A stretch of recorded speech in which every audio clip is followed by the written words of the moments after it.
this meeting is going to be both simultaneously translated in English and in Spanish. So please, if you prefer to hear this meeting and listen to the program in English, you should see at the bottom of your screen a globe that says interpretation, and you can hit that button and then go ahead and click on English, as well as, so you should do that. And then in Spanish, hola, bienvenidos a todos. Esta reunión vamos a traducir en inglés y en español. Si prefieres escuchar esta reunión en español, por favor, debajo de tu computadora hay un globo y puedes hacer clic en el globo que dice interpretación y puedes elegir tu idioma que prefieres, si es inglés o español. Alrighty. So, good morning, everybody, again. It's so wonderful to have you here. We're really looking forward to this program of Finding Home, the untold stories of the Muslim diaspora. My name is Minister Peyton Silket. I'm a community organizer with Faith in Action East Bay. And this is a part of our Belong campaign series, right? About having conversations that help us build solidarity between different communities and understanding just a little bit about what our neighbors are going through. So we've had conversations around Islamophobia before. We've had conversations around mental health in different communities. We've had conversations of how do we use dispute resolution in our daily lives and as community organizing tactics.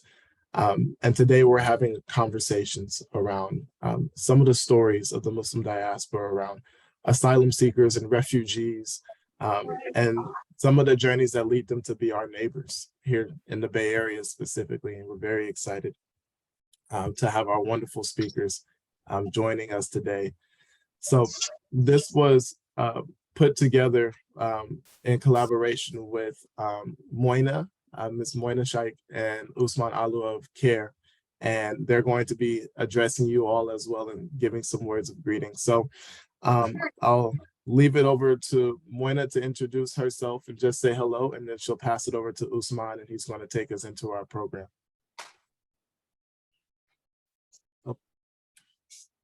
Thank you so much, Peyton. And thank you all for being here. I will greet you in the universal Muslim greeting, Assalamu alaikum, which is peace be with you. Our speakers today will address Islamophobia, media double standards in reporting on Palestine, Yemen, and other Muslim countries. Also trying to bring refugee voices out, bring attention to their causes, how to help them about activism in the larger community, how members are working on social justice issues, trying to take care of hunger and poverty, and the resettlement of the refugees. With that, I think Usman will. Awesome. Thank you, Moina. And hello, good morning, and assalamu alaikum rahmatullahi wa barakatuhu to all of you. Thank you all for joining, and offer my blessings to you all. I'm Usman Alu from the Council on American Islamic Relations here in the San Francisco Bay Area. And it's really a pleasure to be working with you all, and it's been a pleasure working with Peyton and Moina as well. And before we start our program, I just want to mention a few words, and really just have a quick, little moment of silence as well, in honor of four Muslim men who were heinously murdered and heinously slain in Elbakri this past week, and then from one who was murdered last year as well. So just want to take a few seconds for a brief moment of silence. We can all honor that.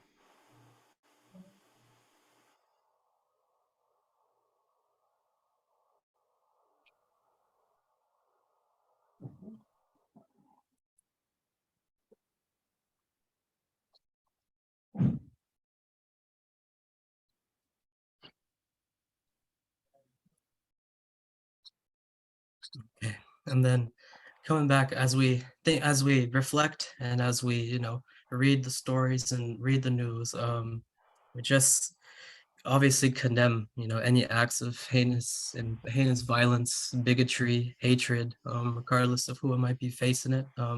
In this case, it was four Muslim men who were four innocent Muslim men who were slain.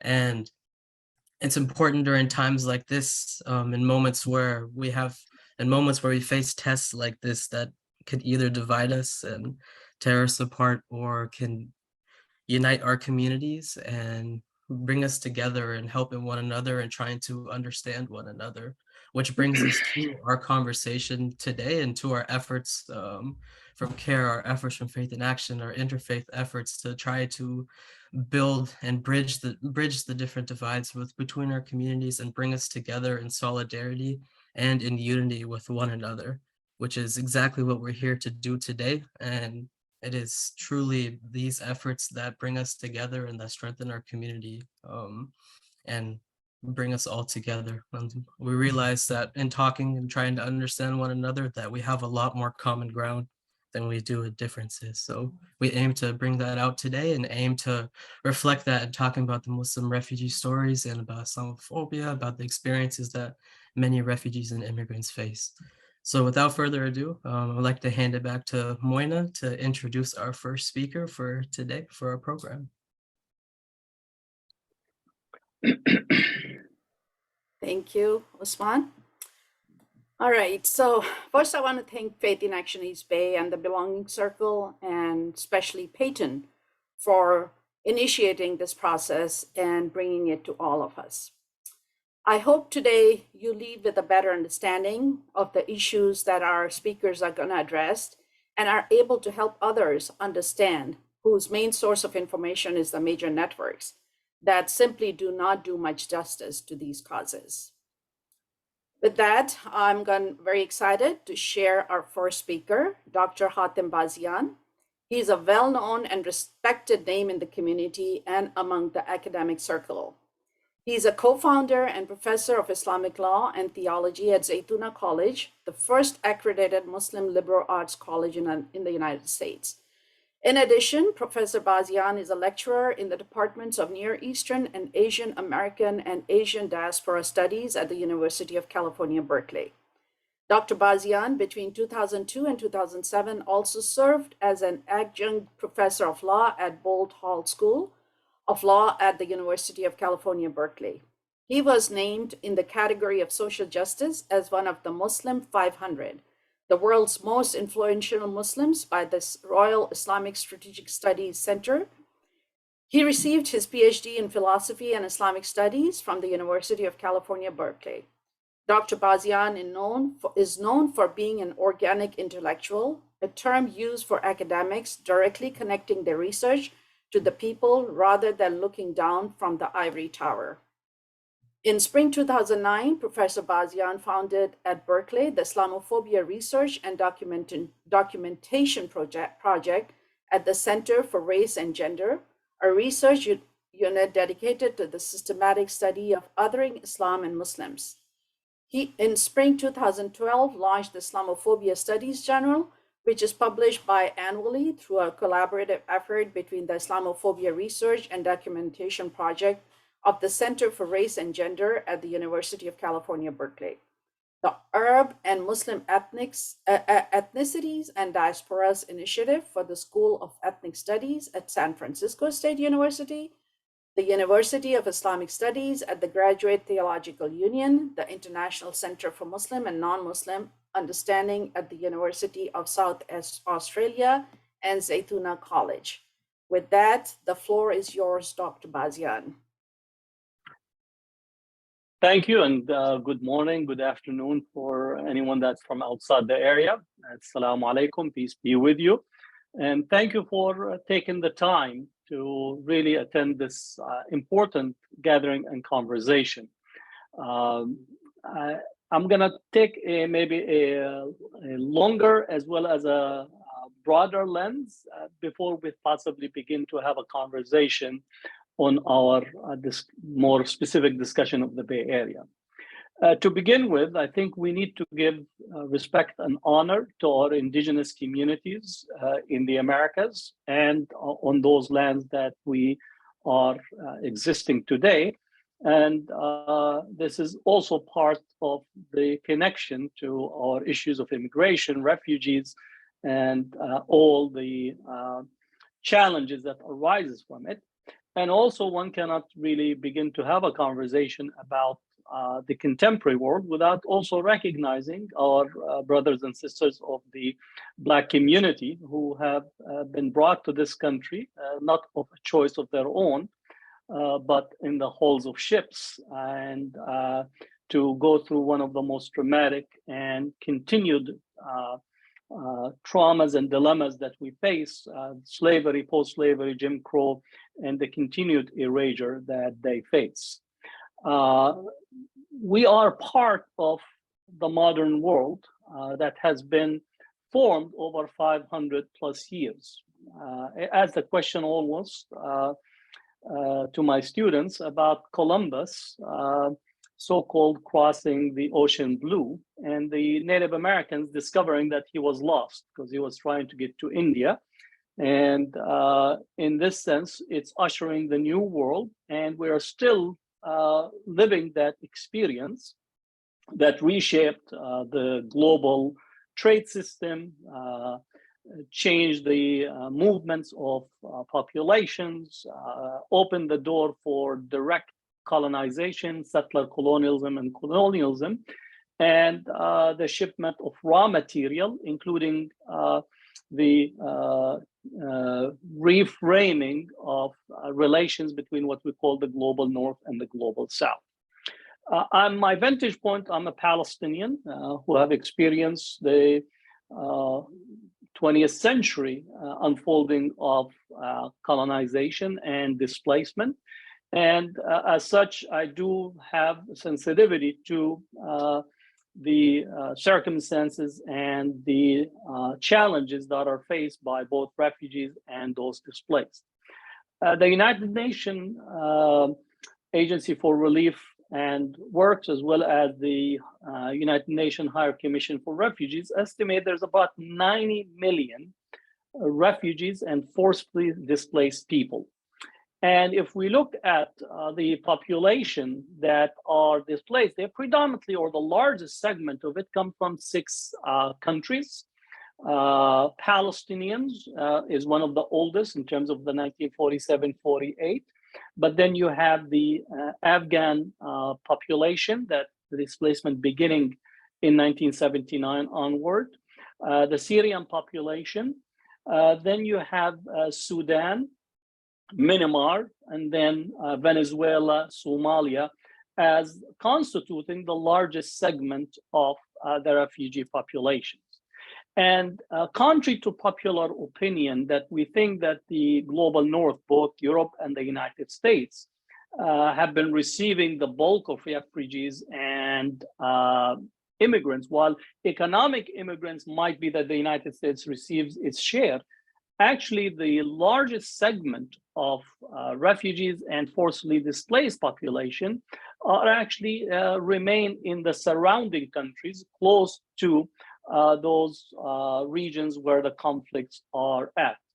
Take, for example, both Palestinians and Syrian refugees, as well as the Afghan refugees. The majority of them actually are in the surrounding countries. In terms of Palestine, it's Jordan, Lebanon, and Syria. In terms of the Syrian population, it's in Turkey, Jordan, and Lebanon. In Afghanistan, in terms of in Pakistan, Iran, and then some in India. And that's really in terms of what we think about this displacement and refugee population. If we divide or take a look at the refugee populations and those who are forcibly displaced, I tend to still emphasize the interventions of the global North countries, both the United States and Europe, as the primary engine for the displacement of populations, even though that sometimes we use racist framing, Islamophobic framing, to try to actually prevent deeper analysis of what is taking place. So let me ask the question, many of you possibly, you enjoy eating chocolate. I will be admitting I like chocolate. It's a really one of the favorites, and most likely when you're going to go into a visit to someone, or if you think of Valentine's Day, you try to get some chocolate to take as a gift with you. In the Bay Area, we have See's Candy. If you're talking about some other, whether it's Swiss chocolate, Belgian, French, and so on. The interesting part is that the raw material, the cocoa plant, exists in the global south, where also West Africa has almost 60% of the raw cocoa material that goes into the chocolate. But yet all of the major companies that produce the chocolate and distribute it exist in the global north, the United States and Europe. And some of the West African countries, and you could also maybe add Indonesia, Malaysia, and so on, some of them can't afford even to take a picture next to the chocolate bars that we actually are using and eating and devouring. More importantly, in the year 2000, the chocolate companies in the global north signed a pact to actually eliminate child labor from the cocoa plantation. And we're on the year 2022, and we're coming closer to entering into 2023, yet the chocolate industry have not eliminated child labor. So the next time we think and eating chocolate, to think that a large segment in various parts of the cocoa plantation is child labor. And similarly, in the same way, we think of today we're going pushing heavily into electric vehicles and into our smartphones and so on, the lithium batteries and all of what is taking place in terms of accessing the raw material from mostly the global south is taking place with the heavy use of child labor, illegal labor, and so on. This is just a context because we often, again, this is my emphasis, is we tend to racialize the problem in order to obfuscate the causalities of continued interventions in the regions, whether it's in the Middle East, in the Arab world, or in Africa or Latin America. More importantly, in Europe and the United States, refugees and immigrants are problematized. And I always say that we tend to Islamicize the problem in order to securitize the solution. Okay, and I would say racialize the problem to securitize the solution. Repeating this emphasis, Islamicize the problem in order to securitize the solution, racialize the problem in order to securitize the solution. So instead of actually looking at what are the countries that have intervened in the Middle East and in Africa and Latin America, we begin to look at the ethnicity, the racial background, the cultural differences, the religious differences, in order to obfuscate the causalities of this massive displacement. Coming closer in here, the Afghan refugees beginning to arrive in the Bay Area in 1979, and the Reagan administration wanting to punish the Russians in the Cold War, opened the door for this massive immigration coming to the United States. And the Bay Area is home to one of the largest Afghan population outside of the borders of Afghanistan. So Cold War dynamics that resulted in the massive influx of immigrants and refugees from Afghanistan. More importantly, if we think about Iraq, prior to 2003, where the US invasion of Iraq, we did not have a large Iraqi immigrant refugee population. What we have is some immigrants, economic immigrants, some students who came in here in the 60s as Iraqis, and after finishing MA, PhD, they remained in the United States. After the United States illegal intervention, using the dubious war on terror and making a link to that Iraq is almost not even 6 degrees of separation, having 24 degrees of separation with the so-called 9/11. United States carried out an illegal invasion, destruction and collapsing the political structure in Iraq. And as a result, we had a massive movement of refugees and immigrants. And some of these ended up being brought into the United States, including some parts of whether it's in San Francisco, in Sacramento, and other regions in the United States. And similarly, one cannot look at Latin America today with the refugees from El Salvador, from Colombia, Nicaragua, Venezuela, and others without asking the question about United States intervention, low-intensity warfare, and continued disruption of democratic participatory politics. We always claim that we want to have democracy, but we actually never, or at least we only have the democracy that we guarantee the outcome by often intervening in the political processes to prevent people from making those choices.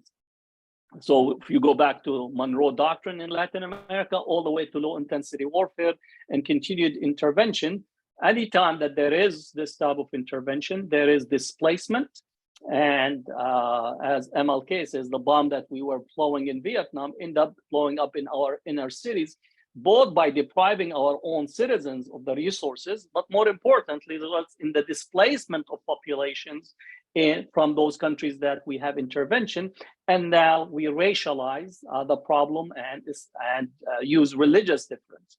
In this, let me make a small shift in terms of thinking about racializing the problem and Islamicizing the problem. And in here, I need to remind people that today we think about the rising tide of white supremacy, rising tide of those who use replacement theory, that all these immigrants and refugees are attempting to try to change the demographics of this country. Let me take you back to 2008 with the campaign of former President Obama. Obama was attacked on his supposed Muslimness. And again, for those who remember, it was the first images of him supposedly being dressed in his Kenyan garb was leaked by Hillary Clinton in the hope of trying to use notions of Islamophobia. And then the Republicans picked it up and used that as the campaign against him. I argued then and continue to argue today that people who were not comfortable with Obama, they really wanted to use the N-word on him. And they used a substitute of using the M-word, his supposed Muslimness, as a signpost for the N-word. And it is at that point that this campaign of Islamophobia using cultural racism, which is a signpost for biological racism, to drive this claim we need to take our country back. Now, the question is, taking our country back from who? And who is claiming that the country has been lost?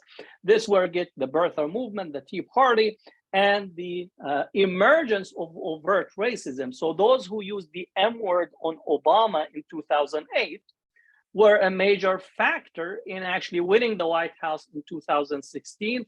And now we are still going into the January 6th and the attack on the Capitol, with the dubious use of cultural racism, of anti-Muslim discourse, and then coming and becoming almost arguing for the overt use of the N-word, overt use of racism as a way to try to claim a lost past of claiming our country back. And therefore, I would say that using anti-immigrant, yes, 5 minutes remaining, just 5 minutes. Okay, remaining. Yeah, using anti-immigrant sentiments within the United States, and similarly in relations to Europe with replacement theory and so on, have used anti-immigrant, anti-refugee, anti-Muslimness as a way to actually reassert historical claims of racial superiority and reaffirming elements that we thought we have put behind our back.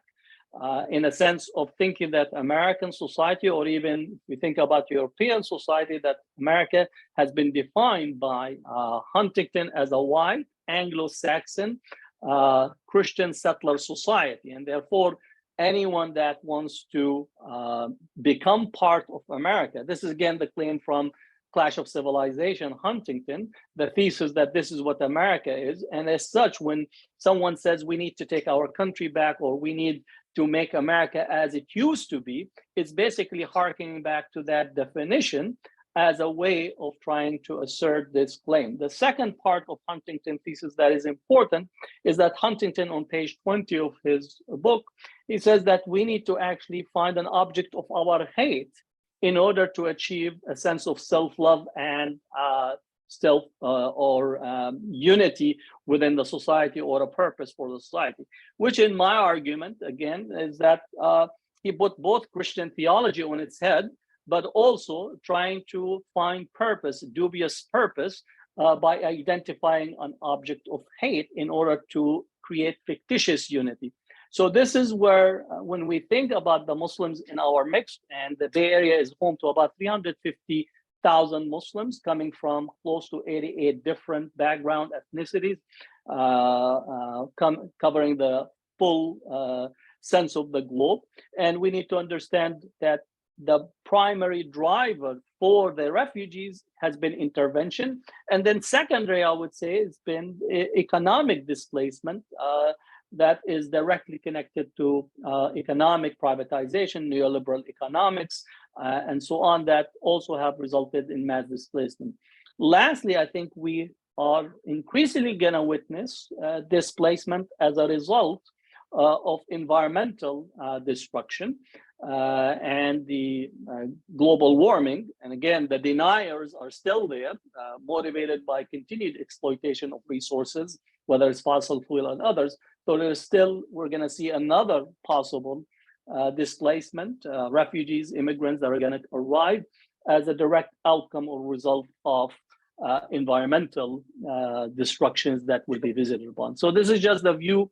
We're dealing with 90 million today, and a large segment of them are from the Muslim world, but also from Africa, Latin America, and so on, that we continue to contend with. So thank you, and hopefully we'll have some more questions later on. Wonderful. Thank you so much for that richness.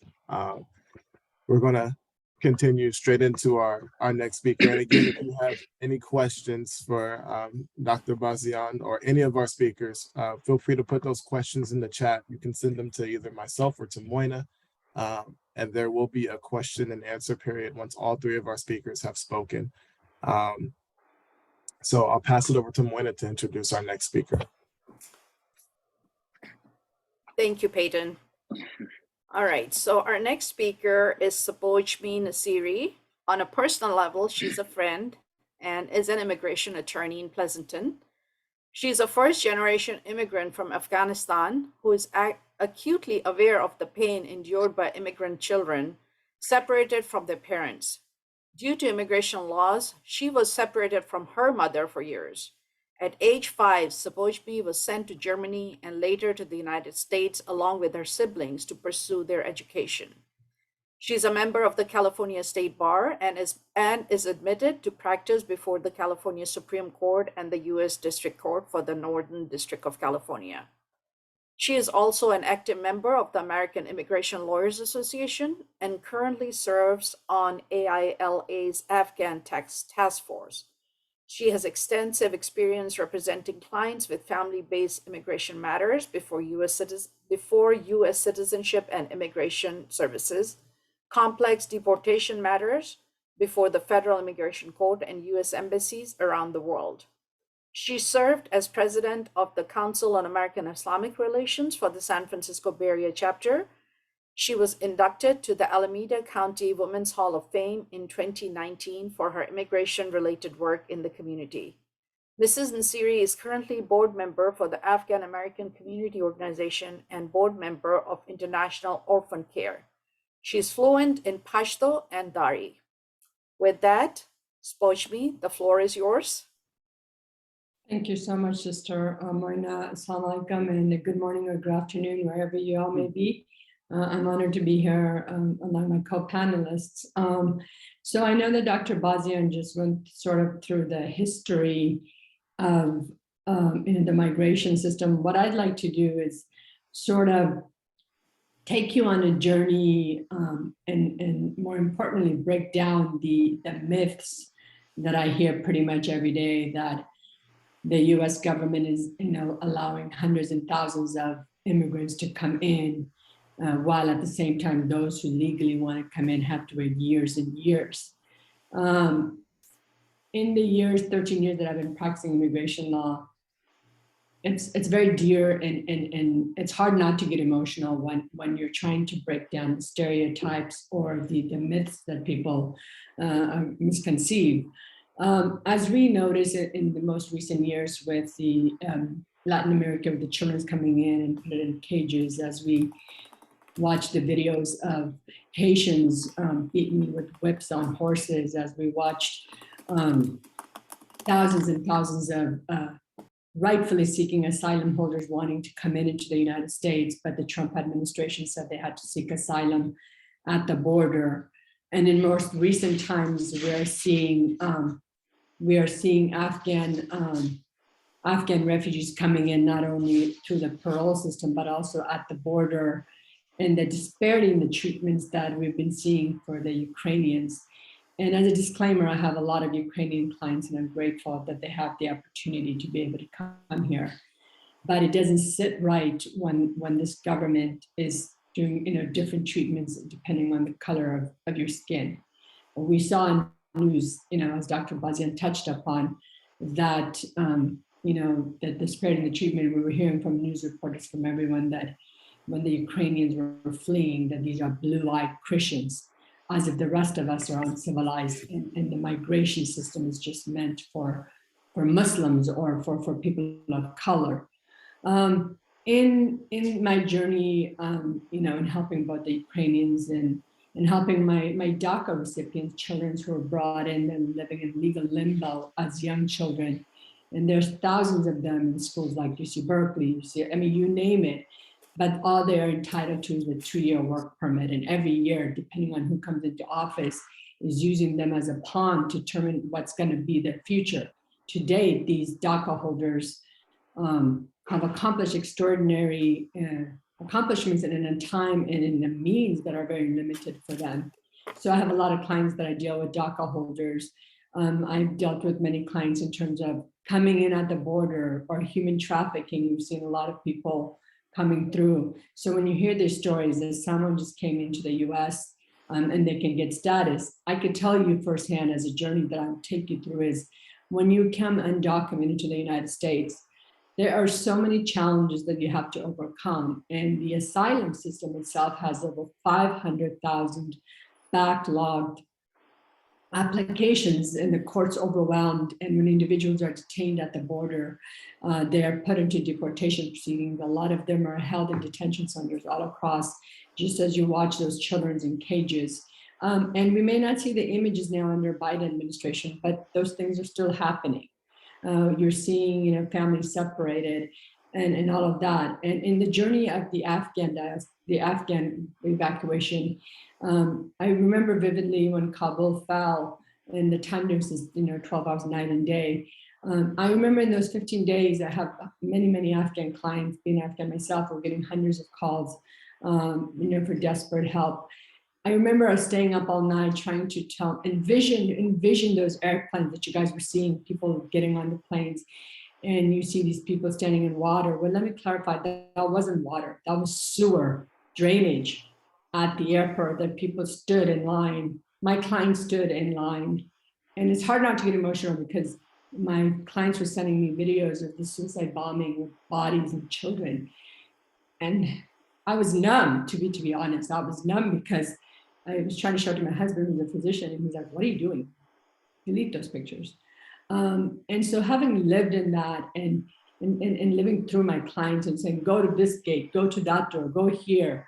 The hardest thing for me as an immigration practitioner was and hundreds and thousands of my colleagues was how do we make sure that the advice we're giving them is not going to end up killing them? And so that was a very hard, the 15 days I literally lived on, migrant medicine during the day and Pepsi because I wanted to get people out. And all of my colleagues rightfully were going through that. So as these Afghans who were fortunate, who were blessed to be able to get through the stampedes, through the suicide bombings, through the rubber bullets that I had my clients that were shot at by US soldiers, holding up their US passports amongst the thousands of those who were trying to get through. For those who were lucky enough to get out, they had to go to what was called the lily pad, 7 bases in the military. And if you watch, well, you probably didn't see the images because they didn't show it, is that they were in this heat in Qatar with no water, no sanitation, thousands and thousands of Afghans. As they took that journey over to the US military bases, 8 bases in the East Coast, some of them were makeshift. They just made, imagine a huge circus tent in the desert of New Mexico. I decided on my own terms that I wanted to go and I wanted to visit these bases. I didn't have an end game. I knew I spoke Pashto and Dari and I was an immigration attorney. And every time I went to a base, the emotions were just overwhelming. And I remember a story about a gentleman. He was middle-aged. He grabs his daughter by the arm, skinny little girl, maybe no more than 7 or 8, and says, in Pashto, what am I going to do with her? And I said, oh, uncle, what's going on? And he said, in the stampedes, I got separated. So thousands of Afghans were separated. Anybody who could get on any plane would just try to get in. It was chaos. It was utter chaos. It wasn't planned. The Biden administration was warned early on June, July, that things are going to go down. And there were some Afghans that were evacuated early, but in that 15 days, a lot of those who were allies and served with the military didn't get up, and they continue to be there. The other aspect is when these soldiers were in the provinces of the rural villages, the planes, the small planes went in and evacuated the men and said, don't worry, we're going to get your family, you need to come out. So as I went from base to base, there were some bases where there's like 5,000 people. Now these are tents set up, and some of them, if you can just envision a bed sheet, 3 bed sheets made, 8 by 8 by 8. That was your privacy in that huge, massive tent in the desert of New Mexico. I remember driving, and I said, well, what am I doing? Where am I going? What's my plan? And as you drive to the military bases, and you see thousands of Afghan kids and men just wandering, and you're just in awe of like what the future holds for them. And the consistency in all these bases and the stories in all these bases were everybody had left behind their loved ones. And for me or other attorneys to say, well, it's going to be a long time before you're reunited, or if you're even reunited with their families. So as these Afghans have taken their journey off the military bases, in a quick motion, they have settled Afghans all across the United States in places because of COVID, because of the resettlement agency's inability to house them. As you know, resettlement process takes years. And all of a sudden you bring in 76,000 Afghans in COVID. And after Trump election, who cut off all of the resources and limited how many refugees come in. I'm not blaming so everyone's trying to do what they can, but what I'm here to do is give you the journey of these Afghans that have been resettled all over the United States, and then a lot of them in red states with anti-immigrant sentiment. Early on, there were stickers from Proud Boys saying, hunting for Afghan refugees, live or dead, in a bag, and doesn't have to be sealed. These were stickers we were seeing at the University of Michigan. And we continue to see a lot of these Afghans, not only challenges in terms of language, new country, barriers, but housing. And more importantly, keep in mind, these Afghans were paroled in for 2 years. And they're living in legal limbo. They're either filing for what's called asylum, or they're filing for what's called special immigrant visa. And that's taking years to do the process. And it's limiting their ability to be able to bring their loved ones back and be reunited. As Sister Moina shared, I was separated from my mother for about 6-7 years. And for me, it was personal when that gentleman said, oh, you don't know, you American girl. And I had to sit down for a second and say, no, uncle, I do know, because I was one of those. My story is not as horrific as theirs by any means, but the comparison of being separated from your loved ones and not knowing whether the Taliban are going to go target them because the breadwinner is gone and they're asking, where are they? As these Afghans have, continues and through all these different states, particularly in the racist states. I know a story of a young man in Michigan who was found hanged. The story is that he committed suicide. It hasn't been fully investigated. That is a very, very racist town. Even the people themselves say it. So the challenges that these Afghans are going to endure are going to be for decades. And thankfully, we were able to work with the legislative advocacy group that I've been a part of to bring the Afghan Adjustment Act, which is similar to the Cuban Adjustment Act. And it has been introduced to the House and the Senate. If the Afghan Adjustment Act passes, that would give a pathway for Afghans to get legal status rather than living in legal limbo for years and years. Right now, the biggest fear and the biggest obstacle for these Afghans is that, am I going to get deported because the 1-year asylum deadline has come or is coming for many of them? The other biggest challenges we're seeing is legal representation. As we saw the Ukrainians come in, they made a pathway, believe it or not, from the time I filed the humanitarian online system that USAID created for Ukrainians, when Afghans have 50,000 humanitarian parole petitions pending to date, and nothing has been done on those. Yet they argue that it's hard, it's not doable, but then you take a system that you create online for Ukrainians. I had a client that from the time I filed till they went to Moldova, Istanbul, and the SFO, 8 days. So don't give me that story that it's not doable. They took millions of dollars of Afghans who are desperate to get their families out, and nothing has been done. So the challenges are extreme. And then many communities have welcomed from Muslim communities, from Jewish communities, from Catholic charities, and grateful for that. But as the Ukrainians are coming in, the Afghans are being forgotten in their stories and in their futures, really, what's going to hold. I know right now in the Bay Area, in Turlock over by Sacramento, there are about 150 families in a motel for temporary housing, 1 bedroom, maybe 4 to 6 children. The system wasn't made to be able to accommodate these Afghan refugees as they continue to struggle and create their lives in a place where they've been separated from their family and their loved ones. And those are the stories of all immigrants that we hear, whether they're Latinos, whether they're Muslims or Afghans. Their challenges in adjusting and obtaining legal status continues to be a challenge, and with time it's more and more difficult. And I hope that gives you a picture of what a refugee goes through to build a life, to be able to continue and be able to hold on to hope in time of despair. And my hope is that the Afghan Adjustment Act will pass, and there's been a lot of Republicans, Senator Graham and others have supported it, and we're hoping more Republicans will get on board, that this will be a means of giving back to the Afghans who gave 20 years of their allyship and their lives and their families and sacrifices, and the US government owes that to the Afghans. So thank you very much. I hope that was informative, and look forward to answering any questions. Thank you so much, Spojmie. That was really very heartbreaking, the stories that you've shared and the system. So I hope our speakers will be able to help in calling their legislatures, their senators, their congresspeople to help with the passage of this bill. With that, I will pass it on to Usman to share to talk about our next speaker. Usman. Thank you, Moina. And if we could just take a moment, that was incredibly emotional, incredibly powerful. Thank you, Spojmie, and Dr. Hatem as well.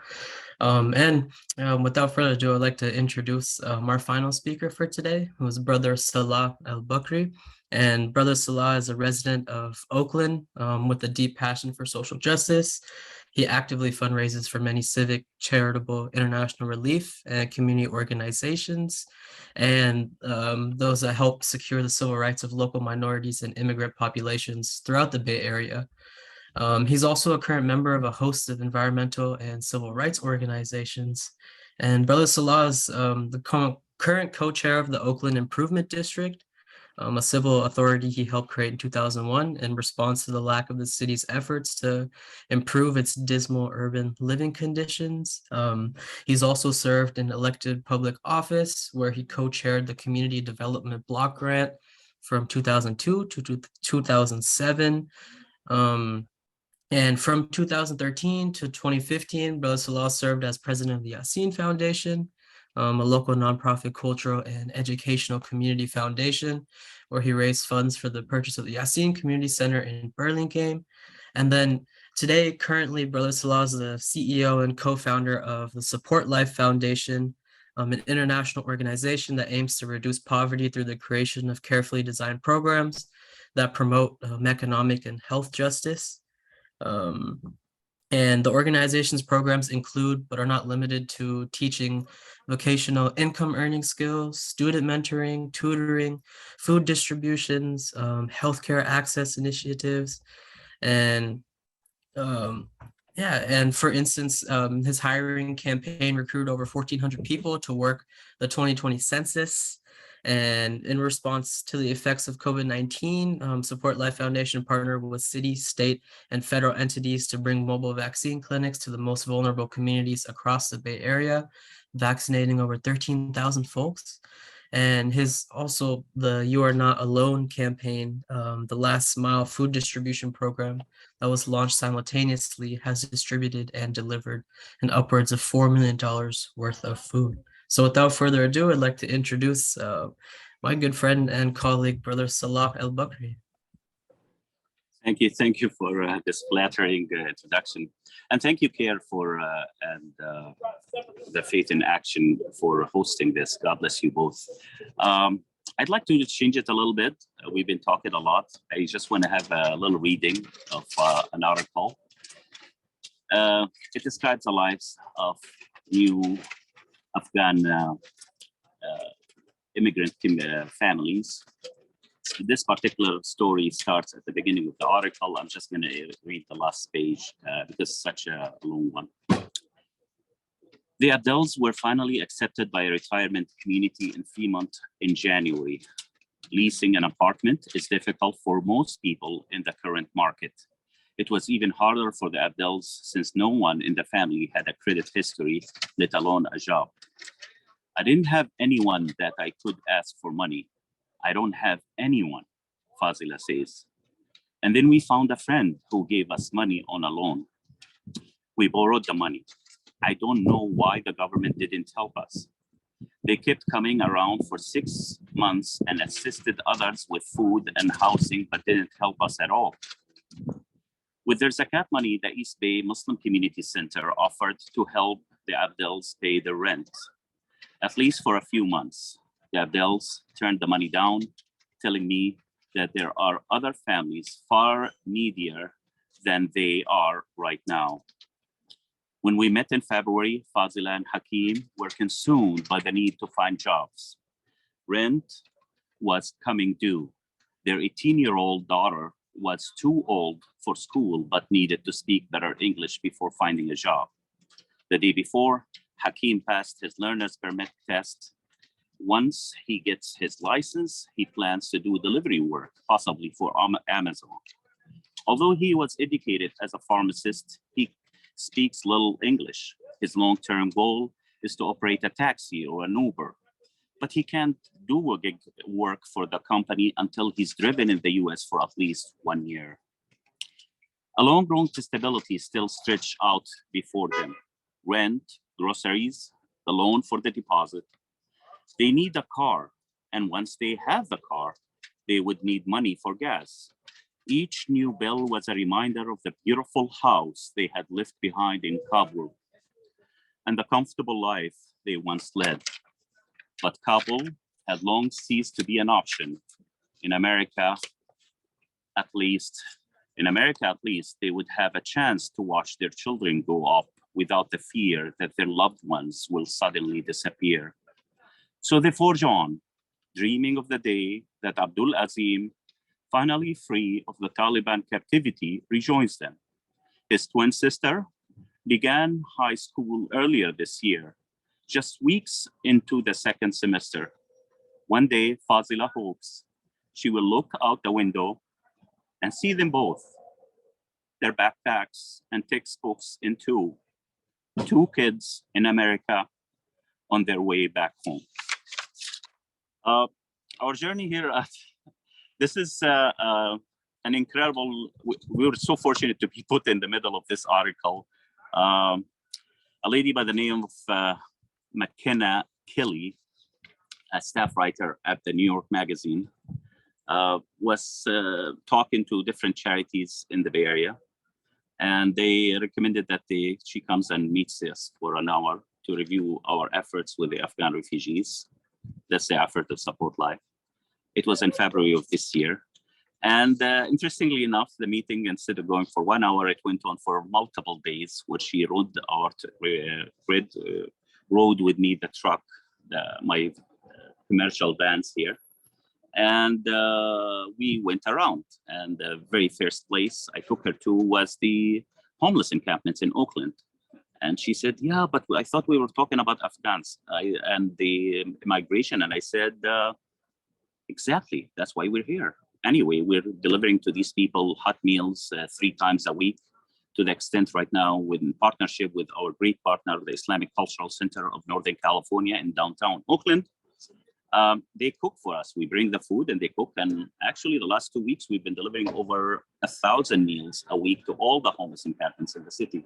It's an ongoing program besides the groceries and the foods and the vegetables we bring them. So we're doubling up. And she said, why are we here? I said, because I really am terrified from the experiences and the micromanagement of case management that we ended up having to do. I'm very worried that this is where quite a few of these families will end up. And fortunately enough, at the East 12th and 17th Street in Oakland, East Oakland, there is an encampment that we call it, my volunteers call it Mukhayyamat Oakland. Mukhayyamat is usually the camps that usually the word is associated with the refugee camps, mostly with Palestinian refugees. It's all shacks of woods, and 98% of the residents of that mukhayyam, of that encampment, are former refugees, mostly from Southeast Asia, Laos, Vietnam. I told her maybe she should interview them. So I told her there's no need to watch a horror movie, just live their lives. Nearly 100% of them has post-traumatic stress disorder. Today, I will be delivering as we speak. Maybe I should go around and show you the car, but that's my van, and this is our operation. There's cars here running. Today, we serve here from the MCA, a center in the South Bay in Santa Clara. We serve 500 families. The food comes through one of our food partners, the Second Harvest Food Bank. God bless them. The partnership has grown up to over close to 3 million pounds of food annually. And you can do the math multiplied by $2. That's just what this location gives. But this is a major hub that delivers to many other centers. And naturally, we really didn't set out to help these refugees. It was just a national progression. Other nonprofits who were helping distribute for us. We have 22 food pantries around the Bay Area. We call them community food share centers. And those centers started asking us for food for refugees. And that's how we got this. Of course, it always starts with the food, but then it grows to more. So today, because of the culture we are able to foster here, and we're so blessed by the divine for all the blessings we've got. Nearly no program that Support Life does alone. Everything is built on leveraging relationships with larger organizations and bringing it to the retail level. And that's what we do the best. Our partners are Second Harvest Food Bank of Santa Clara and San Mateo, the Contra Costa and Solano Food Bank, where we're currently opening another community food share center every 45 days at a capacity of anywhere from $250,000 to $500,000 distribution. And again, the blessing of the divine, how did this all happen? How did it accumulate? Is above our pay grade. And all what we pray is, God, do not fire us from our position serving your humanity. The back here, I have a program that started besides the food. I have brother Nuruddin. I'm so proud of him. He's bringing today 12 laptops from his company that he managed to rescue out of 100 laptops. And hopefully this program will, once he won the credit of his company, they're gonna go to all the refugees. Today is our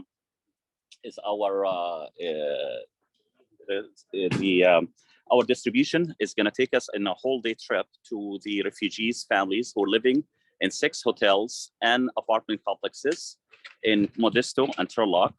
So we service that entire area to the point where we can't continue to do this driving. So basically, we're opening a whole branch there in partnership with the local food bank, and that hopefully will materialize within the next month. Another program we started, and this program is just, sounds simple, but those beautiful Dell computers, which is only less than 2 years old, were all going to be crashed, 100 of them. And my brother Nuruddin from Isham, may Allah bless him, Al-Haddad, alaykum as-salam, spent 72 hours deleting the data and rebooting this. The whole thing is that they do not trust anybody to touch very sensitive data, so they'd rather destroy it. So hopefully this will, each program we started starts very small like this, 10, 12, and before you know it is thousands, hopefully. Another program we started is with when we go to see them, is we have struck a deal with another larger nonprofit, and all of us conglomerated together, and we went and approached Costco, and Costco gives us their return items. The program has so far furnished 4 refugee homes, all actually in Turlock and Modesto. And it's just thousands and thousands of dollars every time we go there. This is how the truck looks like when we go. It's already booked up. They're waiting on us. It's usually a day trip. By the time we come back, it's usually 10 p.m. It has dairy, it has produce, it has boxes for dry goods, rice, whatever, and you have 5-pound chickens for everyone. So it's a total grocery, a really good bounty given today's rising produce markets. And God bless you. Is Mohsen one of our co-founders of the program? Oh, you want to show them also what it shows? Here it is. So anyway, this is what each family gets, the main box. And then also besides this, as you can see, produce everything, the eggs, the breads, that what have you. My biggest fear, if I want to just speak on behalf of these refugees, the article that Mckenna wrote took 6 months. It's a deeply investigative reporting article. It tracks the lives of tens of families, and it's a very long one. Actually, we had 2 independent contractors verifying the facts, because the whole issue behind it, the effort was to use this large piece of investigative reporting, which is issued by The Verge. And The Verge is the virtual arm for the New York Magazine, is to use it for a future piece of legislation that will advocate for possibly allowing larger nonprofits to co-sign a lease on behalf of these funds so they can get housing. Currently, the situation is so dire that only larger nonprofits such as IRC and Jewish Federation, they have clients who are moving away from their places, and they're replaced by these new ones. So these apartment complexes have belief in them that those people will pay their bills. Other people are just taking a chance. But because that's just a small, limited portion of that place, so even if we failed here to go into a house with $25,000 cash down payment as a rent, believe it or not here. Why? Because we don't have credit and credit history. So this is a major, major obstacle in facing all these refugees, is this issue of how do you get your foot in the door? Keep in mind, there's other articles. So we ended up doing a lot of help with those folks. We're usually the first people who open them a bank account. We're the first people who help them to register for both driving school, and we take them to the, again, after that to the DMV to get their first license. It is an incredible effort to really settle. Just one family could literally take you hours. Now, we don't do the whole gamut of things. We're not even paid to do all of this. All of this is just because we've managed to promote a culture of volunteerism in every center we open. 2 more minutes. Fantastic. So because of the, I'm actually wrapping up. Because of we promoted this culture of volunteerism, 550 volunteers are actively involved in this. Some of them doing the furniture, some of them doing the computers, and most of these activities are actually generated by those volunteers themselves. So we only provide a very interesting, fun, interactive platform, and people come and they generate the next program and the third program, and it's again an organization that's completely fueled by volunteers. May God continue to bless you, and I'll wrap up here.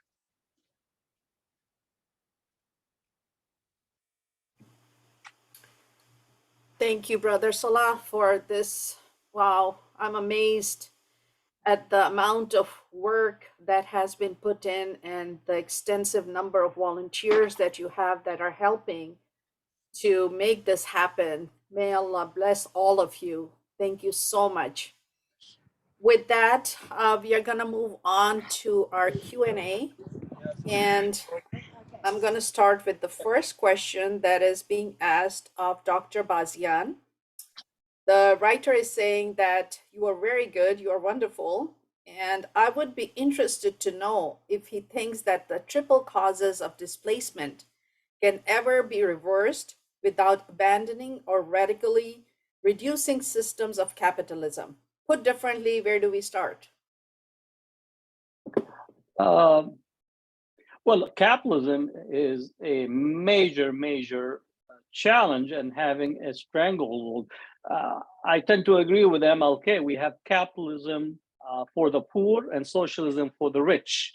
That if the banking industry in 2008 was in a truly capitalist system, many of the banks would have been shut out of business, and we would have started a new company. But as you know, we rescued the banks was 770 billion plus, and then we gave the TARP, opened the TARP for them, the temporary relief, which means access to unlimited resources, and then threw out 13 million Americans out of their homes. So we have the best capitalist system that could work, meaning capitalism for the poor and socialism for the rich. I do think that we have to fundamentally alter and change our relationship to the economy. The capitalist economy that we have is structurally produces poverty. And I think for the past 40 years, we have shifted. We used to have a war on poverty. Now we have war on the poor, that we blame the poor for their conditions. And in essence, we don't look at how wealth has trickled up. You know, the trickle-down economics is basically, my theory is we took the poor, flipped them upside down, and shaken their pocket, and that's what's called trickle-down economics. All the money from the poor and the middle class have, came down from the poor into the coffers of the rich, shifted our tax base, and so on. And then the massive privatization that have occurred in many parts of the global South have resulted in layers and layers and layers of poverty and layers of displacement. I always say to my students the following, and this is just as a statement of fact: Africa is the richest continent on the planet Earth. Let me repeat that. Africa is the richest continent on the planet Earth. Yet we have made it impoverished as a way of trying to continue to ravish the resources from there in order to upkeep our unsustainable lifestyle that is built upon a particular notions of capitalism. And I would say it's capitalism as it functions right now, even if we think about Adam Smith and the hidden hand and so on. I understand the hidden hand is basically the richest coming to all of our pockets and really maintaining and continuing to have a structure that is anti-human as far as we understand. So we have to really begin to shape a different type of politics and politics related to economics, because where we are right now is unsustainable. both on the economic level, political, but more so on the environmental level as we speak. So I'm a person that advocates for a different type of economic practices and changes to how we do business. Thank you, Dr. Bazian. Real Next quick, question. one of my apologies is to cut in. And just so we have enough time to get to everybody's question to the responders, please take no more than about a minute and a half per response. Just so that way we're able to try to get to as many questions. And I wasn't directed towards you, Dr. Bazian. That's okay. All right, great. Thanks, Peyton. The next question is for Spojmie. Some EU countries have struggled supporting and building a fostering community for Islamic refugees. High employment rates, employment denial, violent crimes committed against Muslims, even issues in public school lunches. To your knowledge, what are some instances of successful integration? What specific Islamic people have, just a second. What specific Islamic peoples have the hardest time integrating into Western society? Why? And what do you believe are the necessary steps to fixing high friction points like what the EU and US are struggling with now?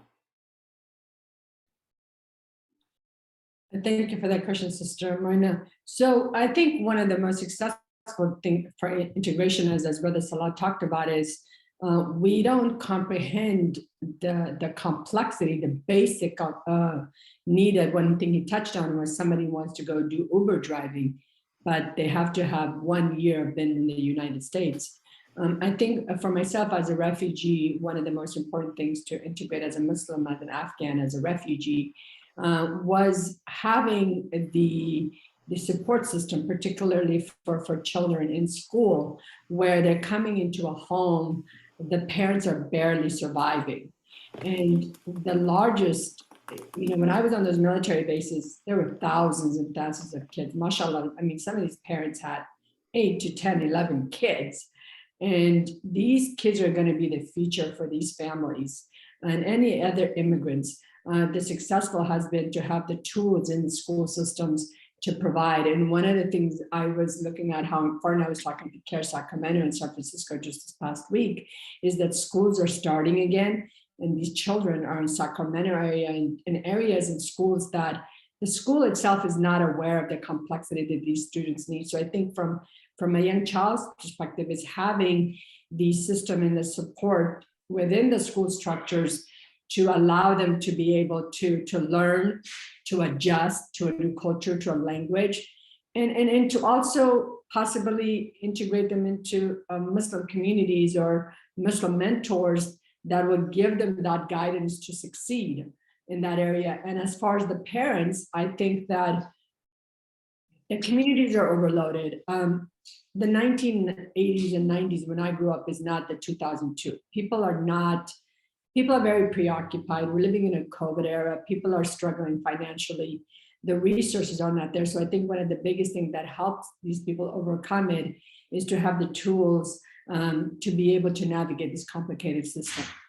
And I can't speak for other countries. I don't know how they do it. But I would end with saying that despite all the challenges that we have, and I'm not sure Dr. Bazian would agree, is that despite all the challenges we have in the United States is still one of the most immigrant friendly. If I had to go to Germany or I had to go to France and I had to go to other countries, from what I hear, it's very difficult for an immigrant. So those are the tools people need, whether they're young or old, to be able to succeed. Thanks, Spojmie. The next question is for Dr. Bazian. I'm interested to hear any insight you might have on the Kurdish people and their destiny or future. Also, I'm still a little unclear of the fallout that resulted in the US withdrawal from Syria under the Trump administration. What has this done to our relations and what has happened to the Kurdish people of the region? I've done research and found very little. Well, in terms of the circumstances of the Kurdish population, which is located between 4 countries, Turkey, Iran, Iraq, and Syria. I think they have been double and triple crossed by many countries in the West. Great Britain promised the Kurdish population in the post-World War I of an independent territory and then double-crossed them and abandoned them. And a similar type of dynamics have occurred in the most recent conflict relative to Syria, that the United States and European powers assume that they will protect and provide security for the Kurdish population, and in essence, turned back and really did not carry forth. So the Kurdish population has been instrumentalized as way to fulfill certain political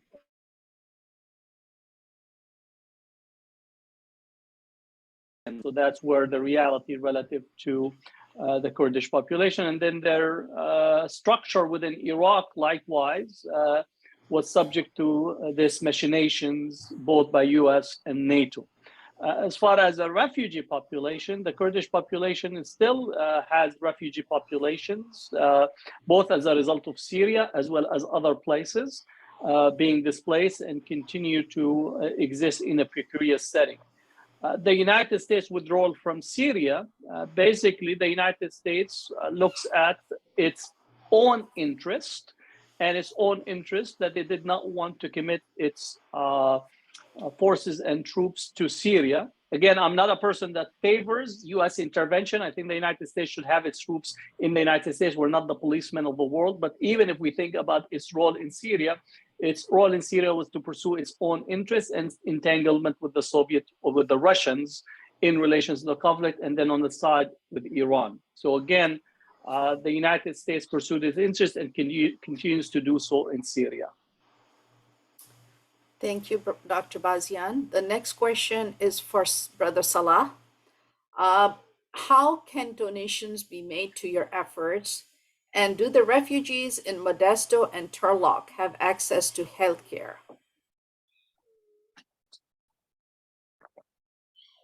Brother Salah, are you here? Oh, okay. Did you hear my question? You're muted. Can't hear you.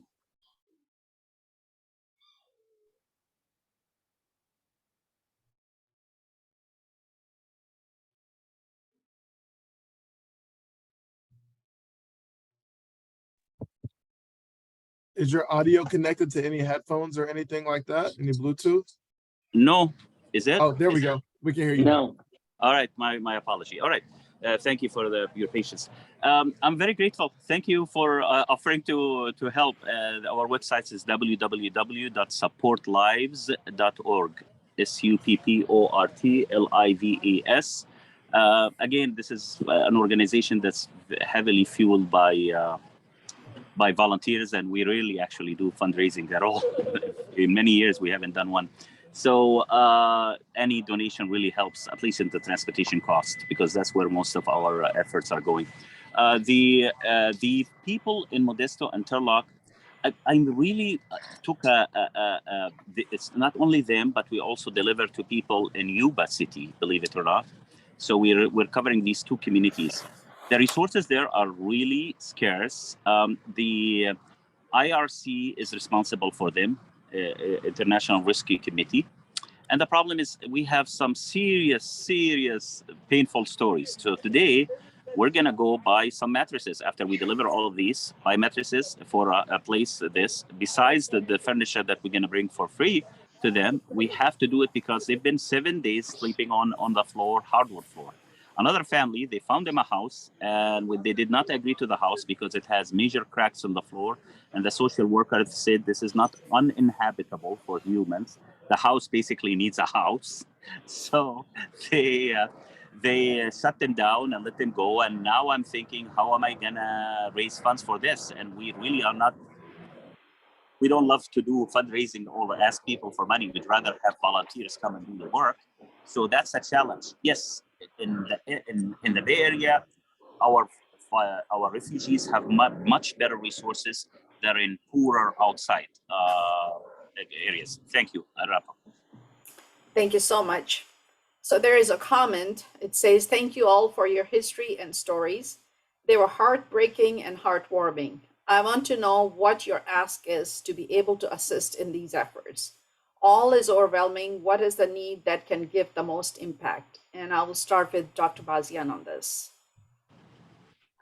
Well, I do think what we need is a better understanding of the circumstances that both create the refugees, immigrants, and create the crisis, both economics, political, racial, and so on, that is there. And I know just in the back of my mind, like somebody would say, you know, how can we help these refugees and immigrants while we have such massive needs in our inner cities? They're connected. The money and the resources that we use in the military industrial complex and in our privatization, neoliberal economics end up making poverty internal and producing poverty external. And then it also reuses or creates the racial tension domestically. So we pit each other against each other as almost like a gladiator game for the crumbs, while those who are watching and looking at the arena almost entertained by what is taking place. So we have to have the correct understanding of how the world that we are part of is creating these dynamics. No one wants to leave their home. Just that's the reality. No one voluntarily leaves their home. So it has to be something that is between life and death that people ends up leaving their home and having to cross on a dungy boat across the Mediterranean or across the Rio Grande to make it to safety. So we need to understand what are the dynamics that are there, and we continue to produce this functionality in the world that we're all co-participant in it. So correct understanding would be what I would ask. Thank you, Dr. Bazian. You just nailed it on the head. That's so important. Spojmie, you want to address this? You're muted. Can you repeat the question again for me? Okay, so the question is basically they're asking how they can help. What can be done? So I think as individuals, there's a lot that can be done if you're part of an organization or a group. Sometimes when I'm talking to these young Muslims or Afghans, they're like, oh, there's so much to do. What can I do? And I literally tell them, go do a backpack drive and get backpacks. Go be a mentor in a middle school. I think if you want to help the elders, if there are community organizations that can, take them under your wing for a week and just show them the American system of what needs to be done in terms of, adjusting. There are a lot of organizations like IRC, Catholic Charities, the MCC of the East Bay, the Jewish Center in Walnut Creek. There are a lot of resources where it doesn't take a lot to make a difference. And it could just be something as simple as teaching someone a couple of days a week how to read in English.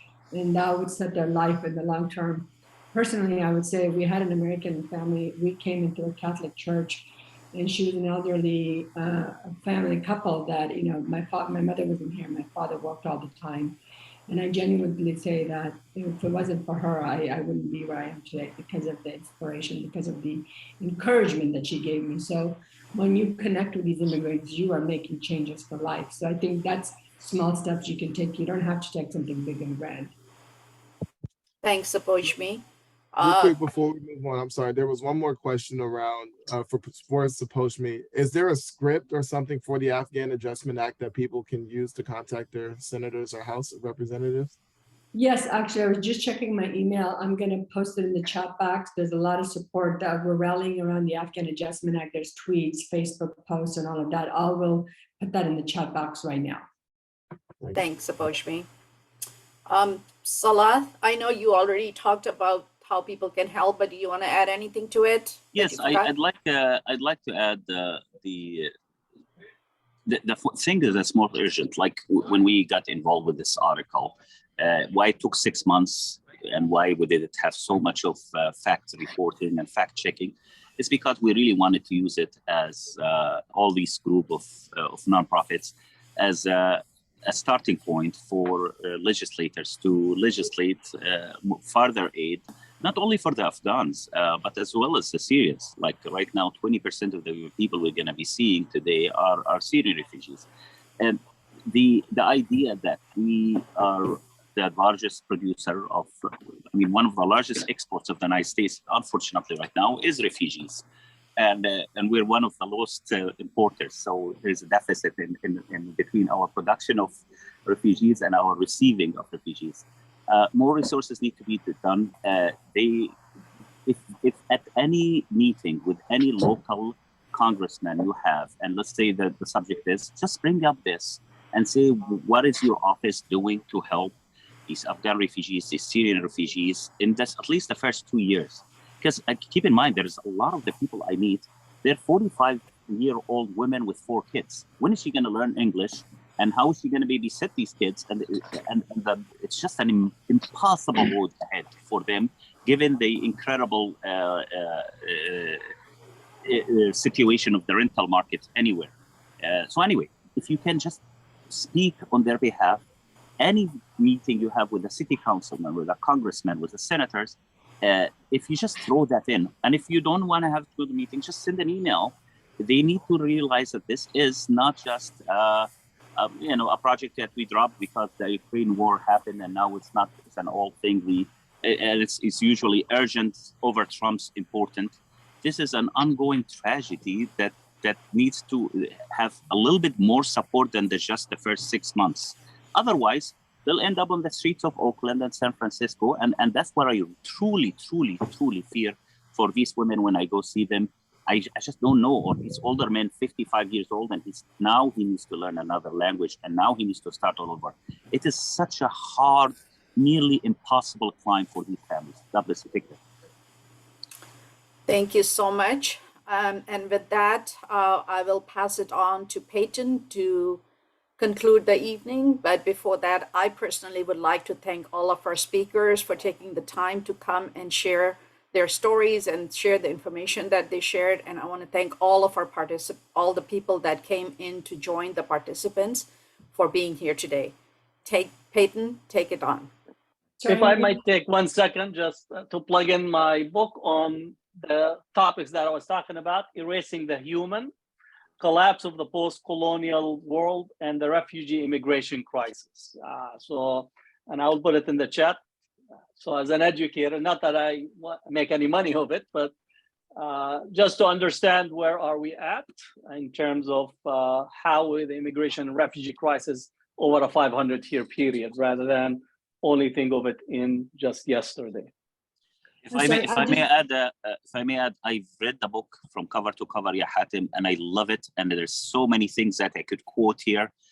I really urge anybody who's in this to really get a copy of it. It's it's not an endeavor where he makes money, our brother here, but it's an amazing, revealing look at the real story and what are the causes of these. We're the larger exporter of refugees in the world right now, and we don't know that. It should rank in among our top 3 exports after entertainment and military spending and military equipment. God bless you. So I'm going to send you the quiz then.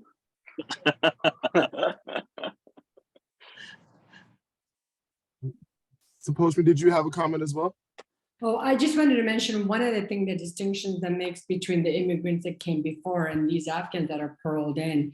Their situation is dire because they only get benefits from the government for about a year.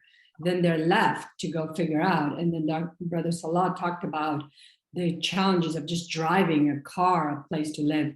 I just wanted to point that out, that unlike when I came in the 80s, my parents got support till they were 18 or whatever. These parolees are only eligible for benefit for about a year, then they're on their own. And the myth that most of these people speak English is actually not accurate. A lot of them don't speak English, and so they came from remote villages of Afghanistan. So the struggles are catastrophic in terms of financial needs. I just wanted to point that out. Thank you. And on top of that, most of them have mental health issues, PTSD, major PTSD. Yes, Ooh. true.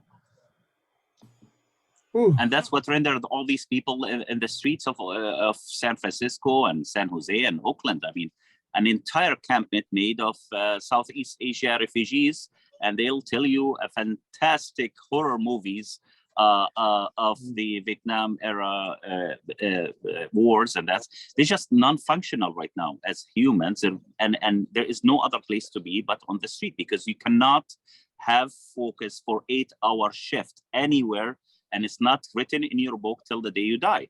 And without that, you are going to be a homeless in a place like our place. And, you know, God bless you. Read the chats and see these resources if you have the time. They're really amazing resources. God bless. Thank you. And I've copied the chat, and we'll be sending out a follow-up email to all of those who registered for this event, as well as the recording as well. So that way we don't miss any of these resources. And so again, we thank you so much for our speakers coming to join us. Moina Usman for collaborating with our Islamophobia table with Faith in Action East Bay, for contributing and putting this together. You know, usually at our Becoming events, we like to have a breakout space for you to reflect upon what it is that you've just learned and digest in community with one another. Because of the richness of our speakers today, we opted to just allow them to pour into us. And if you are feeling like, oh my gosh, I need to debrief this, or I need to talk to somebody about this, great. I'm inviting you into a breakout room of your community. So instead of me pushing a button and allowing Zoom to randomly manufacture who you're going to be talking to and debriefing with, I want you to get on the phone and call somebody. Spend 2 minutes with them. Hey, sorry, I know this is weird, this is random, but you came on my heart and I just wanted to tell you about this awesome event. Can I just borrow 2 minutes of your time and tell you about what I learned? Go into a breakout room of your community. They're going to laugh at you. They're going to think it's weird. But then also, once they hear what you have to say, their heart is going to be filled. And the work that Hatem and Spojmie and Salah have done today will carry on, and they will touch somebody, and it will touch somebody, and it will touch somebody. So please, I'm not there to police you, but you'll know. And the stories that we've shared and reflected on today, they're asking you to go into this breakout room of your community right now. So with that, signing off, saying thank you so much for joining Faith in Action East Bay and all of our allies and collaborators. Stay tuned for our next Becoming event, and we look forward to seeing you again. Take care. Thank you. And be well. Thank you very much. Thank you. Assalamualaikum. Bye. Welcome. Anybody on the staff and team, if you want to stick behind and just real brief